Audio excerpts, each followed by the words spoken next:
Everyone, I'm Jane Clark, President of the Chamber, and so happy to welcome you to this morning's Public Policy Committee meeting. We want to focus on issues that matter in our community, so we're really happy you've joined us today. We're going to play Hollywood Squares today, so that means we're going to keep everybody's cameras on the whole time. Feel free to do that. Because this is a group that really knows each other. And if you can imagine, 7 months ago, we would have been here in the Chamber's Learning Lab. So we want to recreate that experience to the best of our ability virtually. Though when we do start the program here in a couple of minutes, I am going to ask everybody to at least turn off their sound. That way we'll be able to hear our speakers as clearly as possible.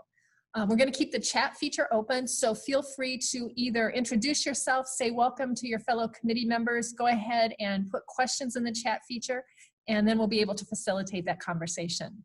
So I'm very happy that, again, this year, the chairperson of our committee is Dave Nitre from the Outdoor Discovery Center, and I'm going to turn the stage over to Dave.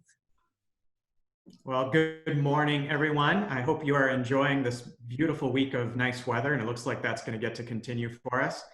I always look for plugs to tell people to go outside, and it's a lot easier when it's 75 degrees. So I'll tell you today, take some time outside. This meeting is a little bit different than what some of our other public policy meetings are. We don't actually do legislative updates in this format. That will be at the next Capital Connections meeting. But that means we get to go a little bit more in depth with some policy experts. And so I'm excited to be able to introduce Dave Koster, the General Manager for the Holland Board of Public Works. He's going to be sharing with us a slide presentation and talking about the community energy plan and what some of the next steps are for that and where we've kind of come from. So with that, excited to hand it over to Dave. Thanks, Dave. Good morning, everyone. I think a presentation's coming up here. There it is. It's wonderful to be with you this morning. Yeah, I'd like to spend a little bit of time this morning going through an update of where we are in our community energy plan. You can see here it talks about continuing the progress. That's because we actually created this plan as a community, coming together as a stakeholder process back in around 2011. And we're about 10 years in at this point. And so it's important to let you know that we're coming into a milestone. And with that milestone, we're getting back together with a group here and doing more public engagement to ask some questions about that plan.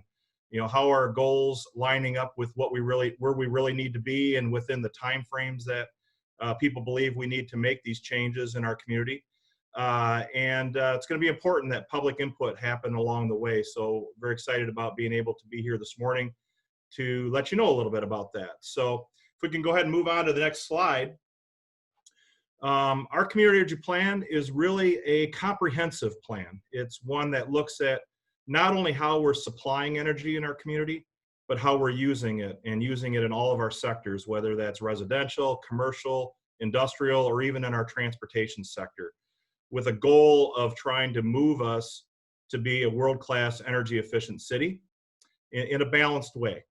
And so if you can move on to the next slide, please. We have metrics that are really controlling or helping to keep us aligned on our pathway as we move along in our community energy plan. And you can see the bottom one there. To start with that a minute. Protecting the environment. When we studied this trajectory we were on in our community back in 2010, by 2050, it looked like we might be at a point of emitting about 37 metric tons of carbon dioxide per person in the city of Holland. So we're looking at this really expressed over the population of Holland. And so we were at 24 at the time. So we were going 24 to 37. We wanted to change that trajectory. We wanted to look at how we could bring that down, and looking at comparable cities at the time, looking at a realistic approach to being able to reduce our emissions. The community at that time and the city council, the plan that adopted, established the goal by 2050 to be at 10 metric tons of carbon per capita. Along with that, we also want to be competitive in our energy supply and not forget about that. So we have a goal of being at least 5% under investor-owned utilities in all customer classes from an electric supply, and also reliable in our energy supply too. So we've got these indices out there that define the duration and frequency of electric outages to make sure that what it means is we're investing in our systems to keep our supply to our customers reliable, and those are good metrics to also have there. So again, it's a balanced approach, trying to make sure we're competitive, attractive to business, and protective of the environment. So if we move on to the next slide. As a result of implementing a plan like this, why would a community take on this kind of initiative?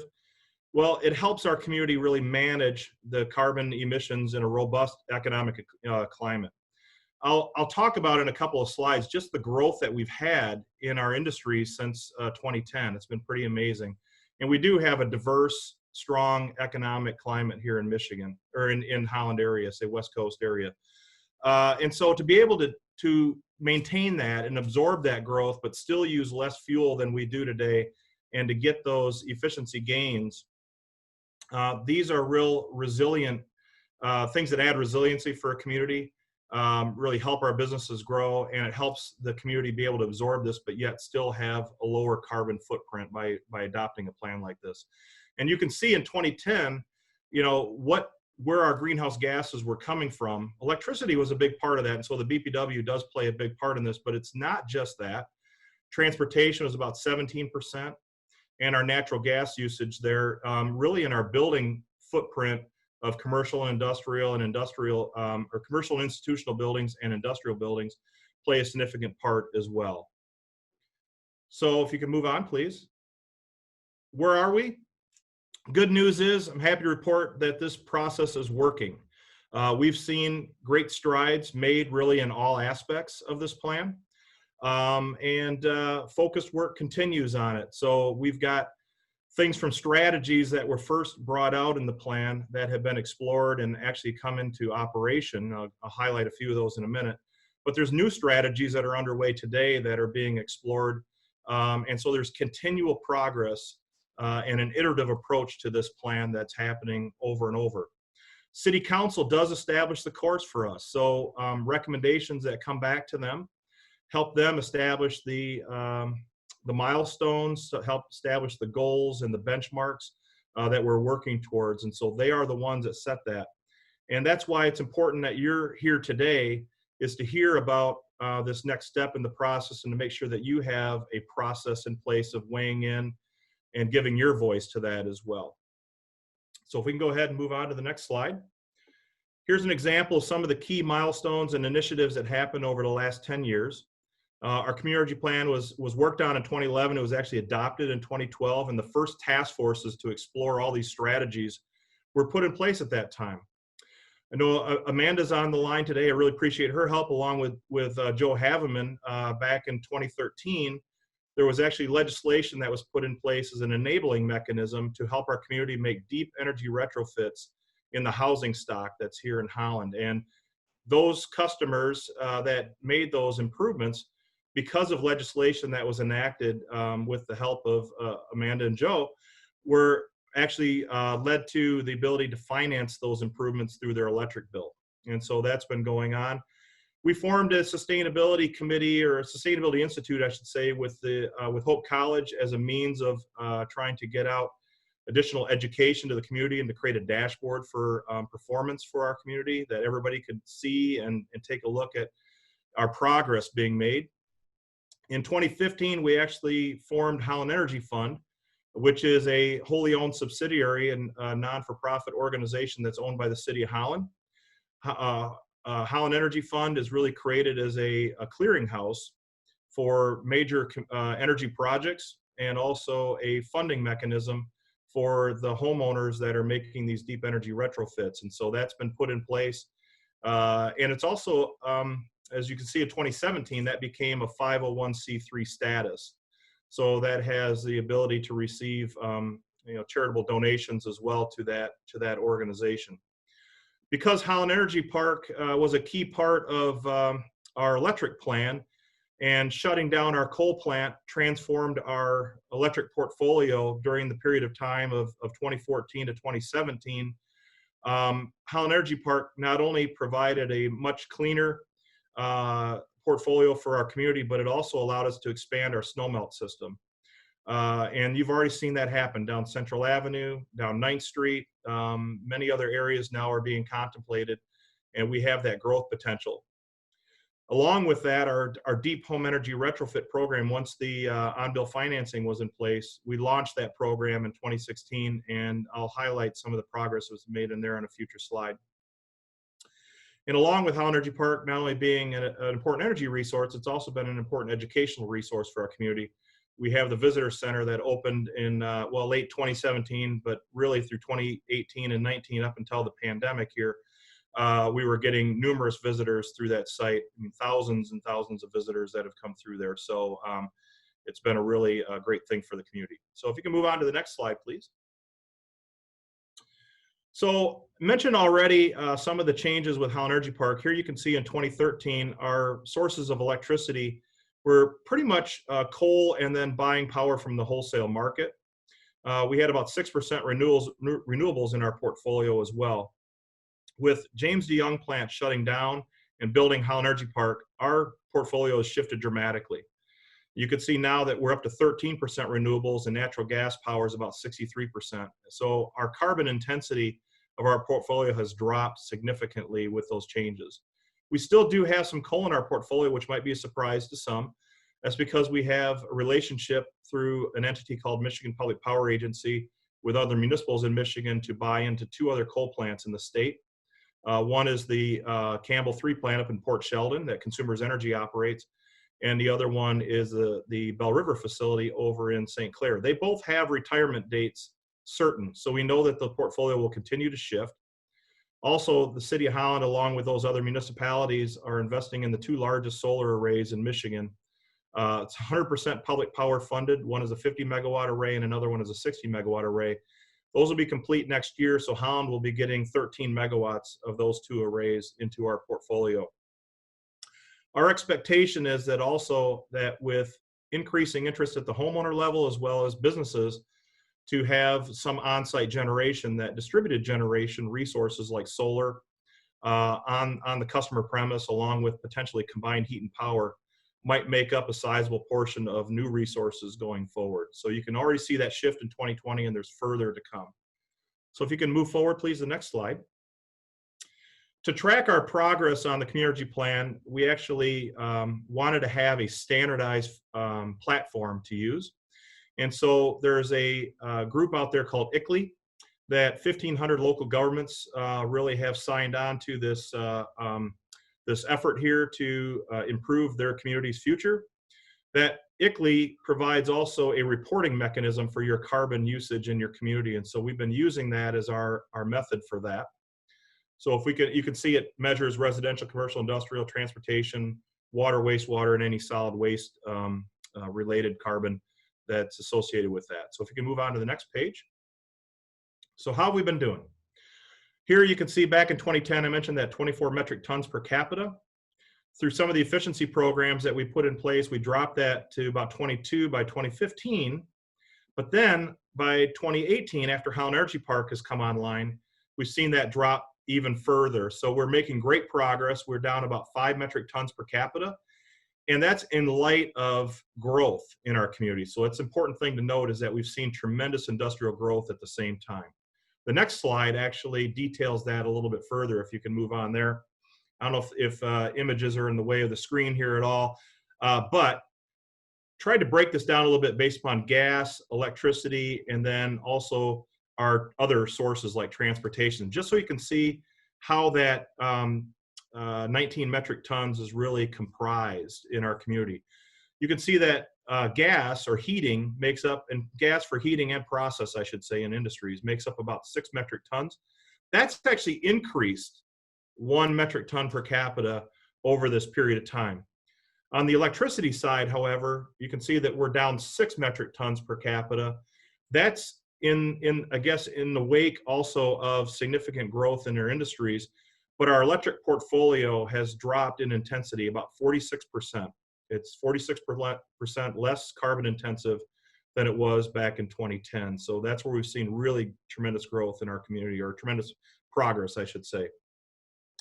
Transportation makes up about 2.5 to 3 of the metric tons per capita. And then these other, I'm sorry, it's a little bit more than that. Yeah, it's about 2.5. And then that also, these other categories of water, wastewater, and solid waste, really not a whole lot there. And you haven't seen a lot of movement on that, but we do see the prospect for that in terms of electrification, coming into maybe the next period of time. So we can move on to the next slide. Some of the big trends that we're seeing, really significant adoption of LED light bulb technology. Expect really that might be even as much as 90% conversion. And LED technology uses about 1/5 of the electricity of a equivalent incandescent light bulb. And so that has a lot of potential for saving in commercial and residential buildings. The cost of renewables are going down significantly. We've seen a plummeting of pricing on solar. That's why we're investing in the large solar arrays here in Michigan now, and expect to see some continued reduction in some of the prices of renewable energy. We're seeing companies and communities that are committing to 100% renewable and going carbon neutral. This presentation being made to you today is actually about a week or two after Governor Whitmer has signed an executive order calling for Michigan to be in total carbon neutral by 2050. And so there'll be a task force going on at the state of Michigan as well. And I'm sure that task force will lead to legislation, at some point. So you see those commitments being made as well on more of a regional and also on a company specific basis. In order to allow renewables to be bigger parts of our portfolio, one of the key enabling mechanisms there is to have improvements in the ability to store and then redistribute that energy. And so battery innovation and growth is happening. It's still not quite commercial yet, but we're seeing some applications of it, and that is expected to continue to grow. As I mentioned before, distributed generation is a big interest of a number of homeowners and of businesses. And so figuring out how to integrate that into distribution systems and to also create rate structures that are fair is a big part of that as well. And then we're seeing some potential growth in electricity with electrification of vehicles and maybe electrification of other sources of energy, as well as the prospect of autonomous vehicles may change our whole mobility platform and the whole demand side of that transportation situation as well. So that's a big mega trend issue. We go on to the next slide. So how do we keep current with this? You develop a plan in 2010 and you're looking at doing something to 2050, and guess what? The world changes around you.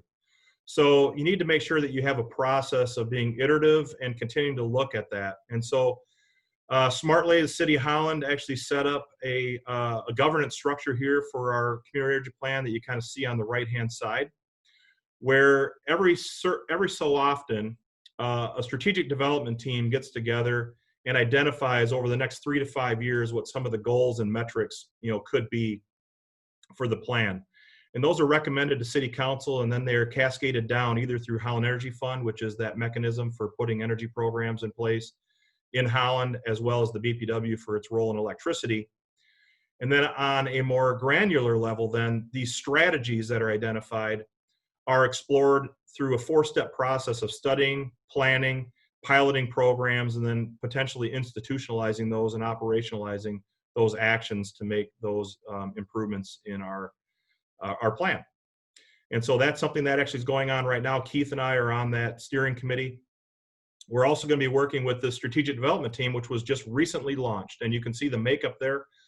Really high caliber individuals. It's represented. We've got representatives from City Council, representatives from our BPW board, and then 4 community members. And while it's not official yet, it looks like Brian Pajot will probably chair that, along with being vice chaired by Travis Williams.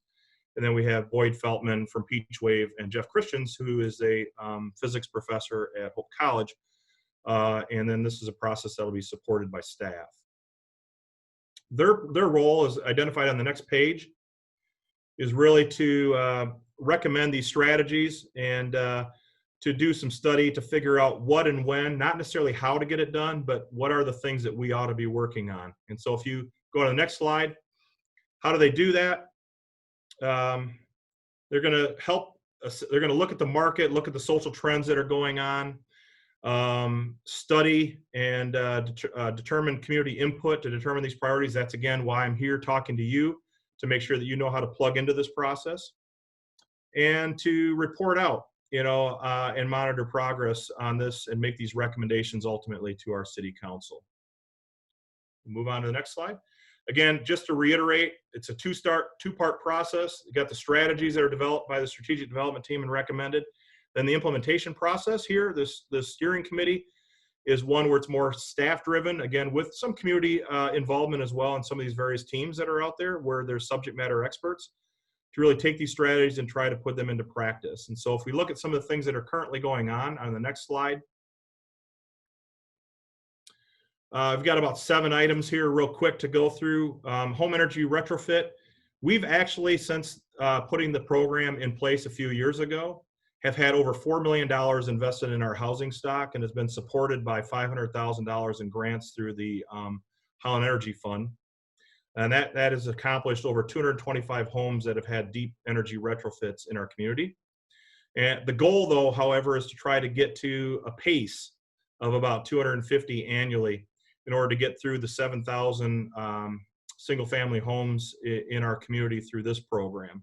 So the task force is studying how can we really get the momentum behind this through marketing and additional funding to support getting to that level. Move on to the next slide. We're also have operated really since 2008, and the state of Michigan put in place energy waste reduction mandates that each utility offer incentivizing programs to help customers invest. Some of those provisions are sunsetting for municipalities here coming up, and so we have an opportunity to kind of carry on, but carry on in a way that maybe is a little more flexible in the application of this program, and maybe something that's more aligned with the community energy plan goals. And so this is something that task force is also working on, and we actually have a proposed program to carry on after the sunsetting, which would actually double the annual savings. Instead of a 1% per year, it'd be a 2% per year in terms of the electrical savings that we're proposing under this plan. Move on to the next one. There's a similar program for the commercial and industrial as well, and the same situation applies here. We're looking at increasing the level of savings by increasing the incentives and looking at different ways of incentivizing that energy savings. If you can move down again.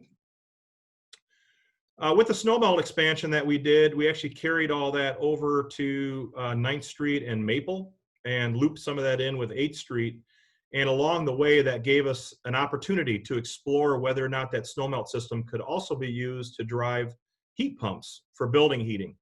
We're actually doing that at Holland Energy Park in the office area. So if you think about the natural gas that goes into power Holland Energy Park, it's a very efficient process because we're using the waste heat from the combustion of that natural gas and the electricity that it generates to make steam for a steam turbine.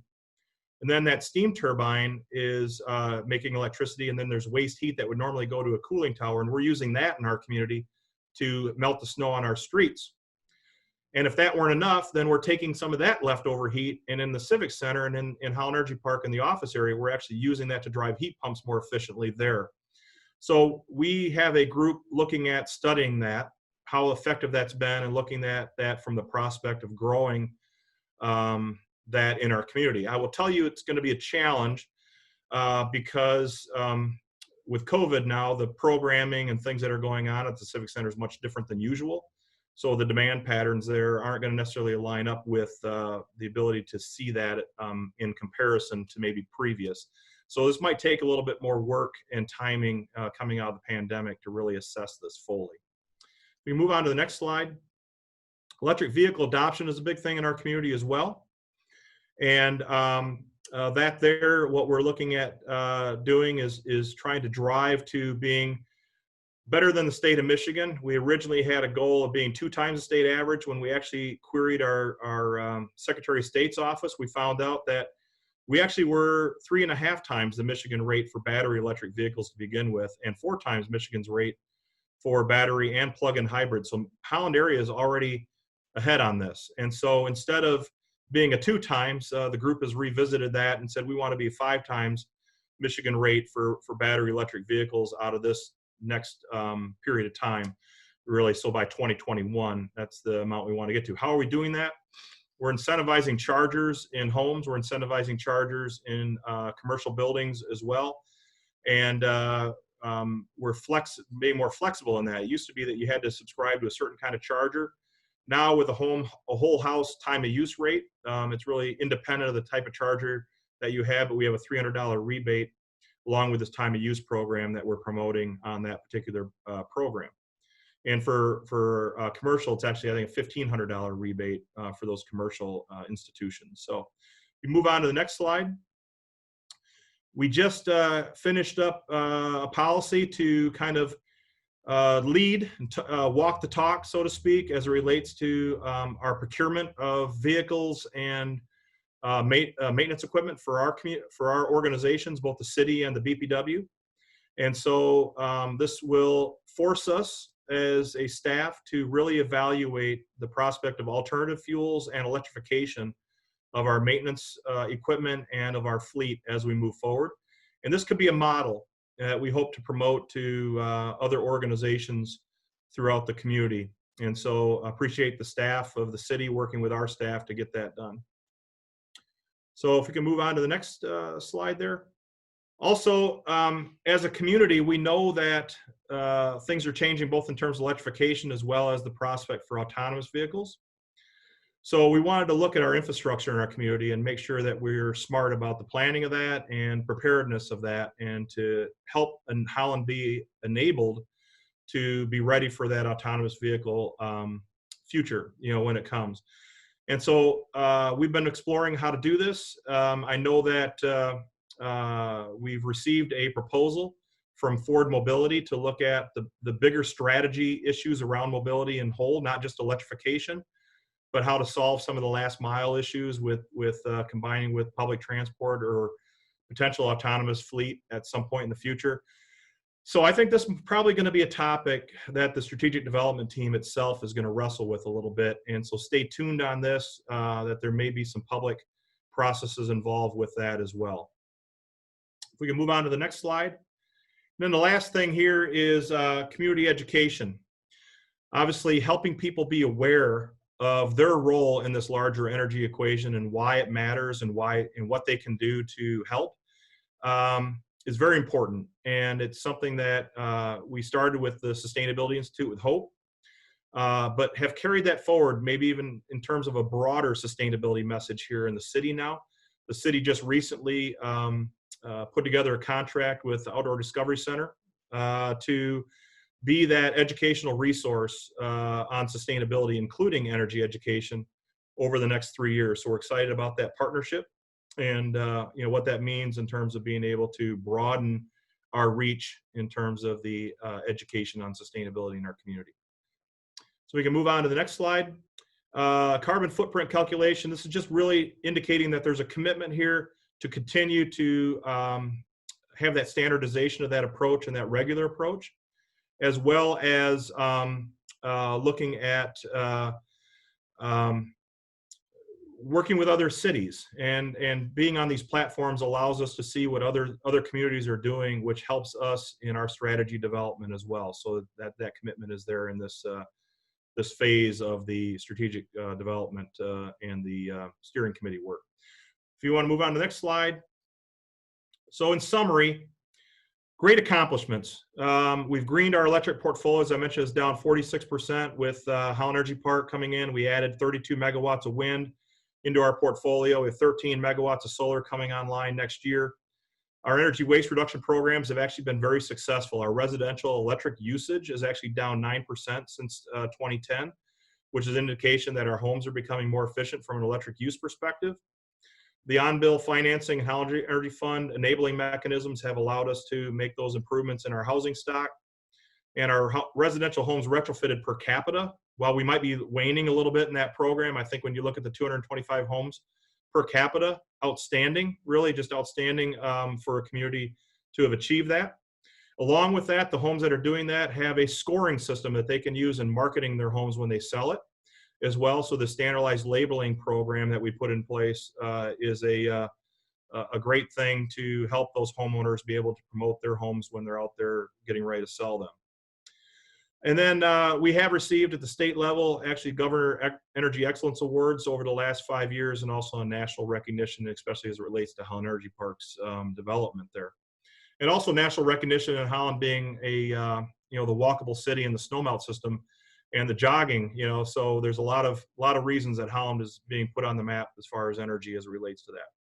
So there's been some accomplishments, but there's still a lot of challenges in front of us. Education in a time of constant messaging, especially, I don't know what commercials you're seeing right now, but there isn't anything on a product marketing at all, except for whether somebody's running for office right now. So, getting that messaging out right now on energy is pretty difficult, especially in a time of pandemic. So far, the district heating on a community-wide aspect, the first time we looked at it did not show prudency. So that's something we need to keep on our radar, but with low natural gas prices, that's been a real challenge for us to get to that. There were some scale projects in the first community energy plan strategy document that were identified that have not yet come to fruition.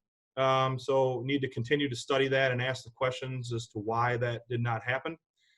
But also we're seeing natural gas up in all sectors, really. Go back to that slide that I had. I don't want us to do that, but if you did, go back to that slide before. You see that the natural gas is up. That actually is added in a metric ton per capita. It means we're up about 21% in gas usage. So there's opportunities there yet. Now maybe low natural gas prices that allow people to be a little bit more free in the use of that, but we're seeing that being up in our community.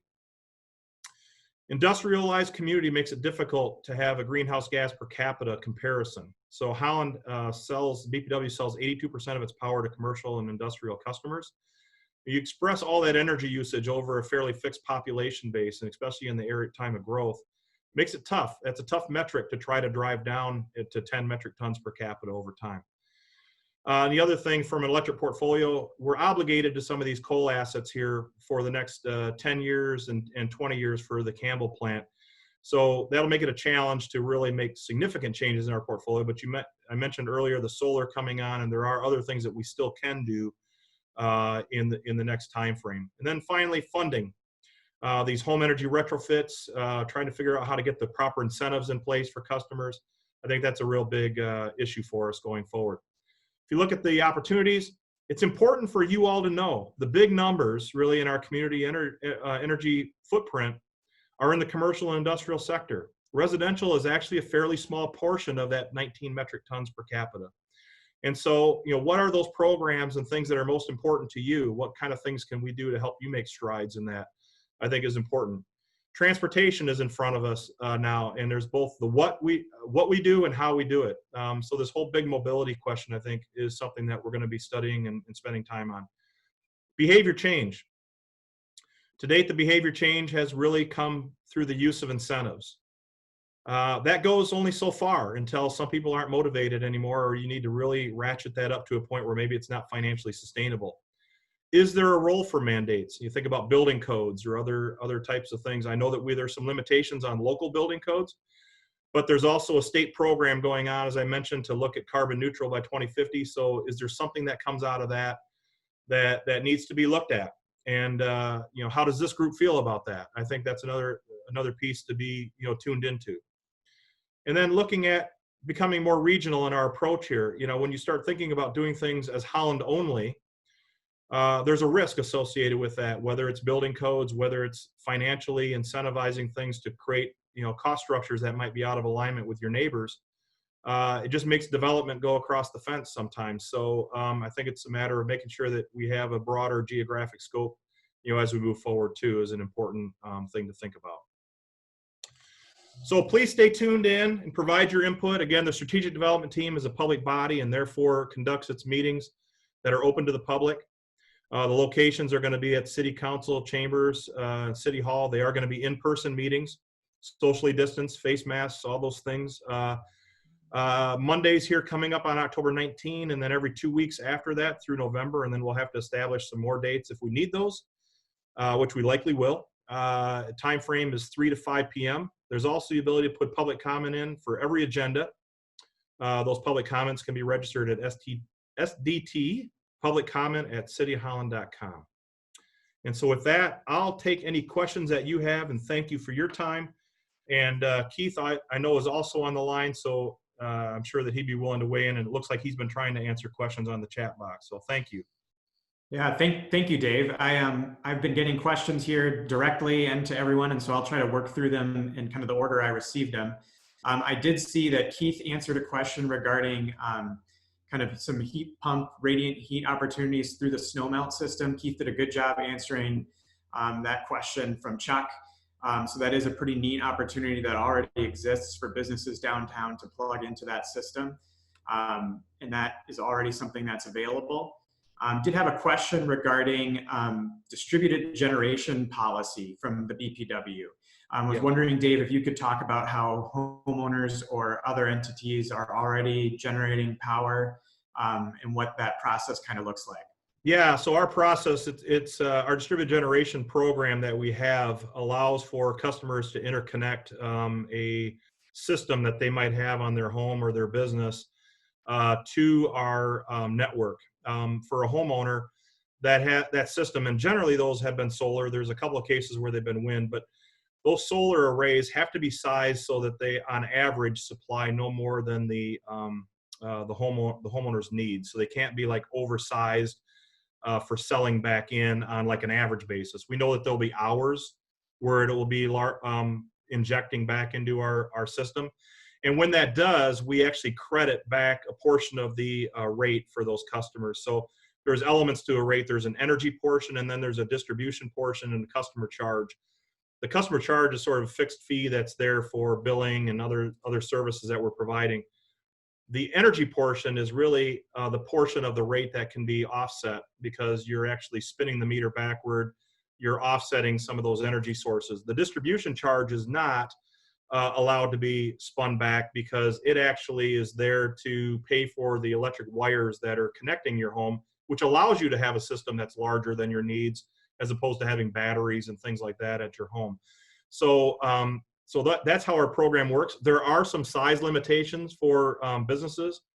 It's really limited to 500 kilowatts in size. And again, that other limit of being no more than your average needs. So if you have something that's larger than that, then there are federal rules associated with that underneath the PURPA Act, it's called, but you can apply to be a qualifying resource there, and then you can have that, but there's certain criteria associated with that. But please see us for more details if you have an interest in that program or any of those programs. Perfect. And then Tom had a question here around as corporations continue to pledge to be net zero carbon across their businesses, are there any conversations on making Holland a net zero carbon community? Yeah, it's a great question. Again, when you look at that per capita number, as I mentioned, sort of the weight of the large industrial sector, which is a tremendously beneficial thing for our community, but it's a lot of energy per capita. That is a tough comparison for Holland than others, but I will tell you that there are a lot of voices today in the community that are weighing in with City Council saying that the trajectory is too long and the end target is too high. And so that's an important thing for the strategic development team to wrestle with. And I think the idea of balanced approach of protecting the environment, but still affordable in our energy and reliable and attractive to business are all things that I think the strategic development team and eventually City Council are going to need to hear from everybody in terms of your desire. So that's exactly why hopefully this stays on the public policy list of things to stay tuned in at the chamber. And as individual businesses, please weigh in on that. Keith, I don't know if you have anything you would add to that. I see you unmuted. Yeah, Dave, thanks for that. And great question, Thomas. I wanted to let Dave get through his entire presentation because his summary spoke to this, and then he just gave a great answer. The other thing I would add, is all of us as residents, but then each business also can make a net zero component, and take steps as it relates to their usage. And then there's offsets, which is a whole nother conversation that I think is going to be part of the SDT discussion where, okay, how does that exactly weigh in? But as a community, right, what we're measuring is a community that involves maybe residents and commercial and businesses that maybe haven't made that net zero. So we're incorporating that as a larger community, and that's where I think moving forward, what the governor's plan is and kind of what happens there for the entire state footprint. But then also, as we talk about the possibility of mandates and those types of things, you know, there's always going to be that element where that's going to be an important public policy conversation moving forward also. Yeah, and I was going to mention one other thing too, in terms of the net metering as an alternative to that. You know, we have other voluntary approaches to helping people become more green in their usage, and that is we have an elective renewable energy rate program. So you can actually, even though the BPW might be at 13% today and growing that to 15% after the solar's in place and growing that more over time, a business or a resident of any size can elect up to 100% of their power to come from renewable energy. It's an additional penny per kilowatt hour on our on the rate. And then what that will do is it drives the BPW to, if they don't have it already under their portfolio, they're going to be investing in what it takes to make sure that you're supplied with that renewable energy. So that is an elective process that individuals can do to help drive that from a community perspective too. And just to add on there, Dave, the city and the BPW are leaders there, where we are both electing that choice where we are paying that renewable rate ourselves. Awesome. I think that's a great program. And one of the things I'm taking away from this today is there's a lot for residents, both of the city of Holland and the neighboring communities, to learn about what programs are already available if they want to take steps personally already. We had a great slide in there around electric vehicles, and I was surprised by some of the data, at least what I've seen. It's great that Holland seems to be pacing the state in a car-driven state where we are trying to be at the forefront of some of those technologies. Twofold question here. One, the city and the BPW looks like are looking at fleet changes, and that could have a dramatic impact on that number of electric vehicles. But we actually do have Elisa on the call from the MAX, and I was wondering if she might talk about if there's some fleet potential there. And then if Dave or Keith could talk about, are there any programs that residents can take advantage locally to help transition to more of an electric fleet for their own personal use or business use? Surprise, Elisa, you're on camera. Hi there. I am so excited to see that slide. And Dave, while you were talking, I have you all on my phone, so I've been taking pictures of your slides. I want to let you all know that that was one of the first goals that I had when I started at Max, was to look at our fuel use and look at alternatives. So I applied for a grant, and the good news is that Max Transit is one of 6 transit agencies in the state that was awarded funding for electric vehicles. So we have 4 buses that will be coming on our fleet in the next year and a half. And with the grant application, we applied for 2 level 3 charging stations. So we are super excited. And yeah, I think that this is a perfect opportunity to get started on electrification. And as we're speaking at this very moment, there's an EV in Michigan full day boot camp. So that's why I'm multitasking. And there's a team of us that are from the Holland area also participating in that as we speak. That's great. Yeah, great news. And maybe I'll go next, Dave, on that question, and then Dave Koster can wrap it up with how individuals can take advantage of incentive that they have there at the BPW. Yes, we're in process of adopting a policy. It's one of those, remember, Dave did a great job of talking about, we have the larger plan, and then we have the strategic development team that sets those interim goals. And then we have a steering committee of staff that then pursues and operationalizes those things. So not only are we adopting policies for our vehicles, but also our equipment to electrify more of our vehicles and equipment. We got a lot of coverage here recently where in our detective bureau, we're actually purchasing a Tesla. And that's just an opportunity where we can begin to understand how to electrify our fleet. You know, a lot of the larger equipment that both we and the BPW have, there really isn't a good option just yet. But this was one of those where we thought that we could start to understand that better within our equipment. So we're pretty excited about that. We purchased 3 hybrid vehicles for some of our code enforcement officials that get in and out of some muddy sites and all those types of things right now. So that's what we're doing. Dave's certainly on his fleet doing other things too, but I think he can talk about how residents can take advantage of an incentive program they have available.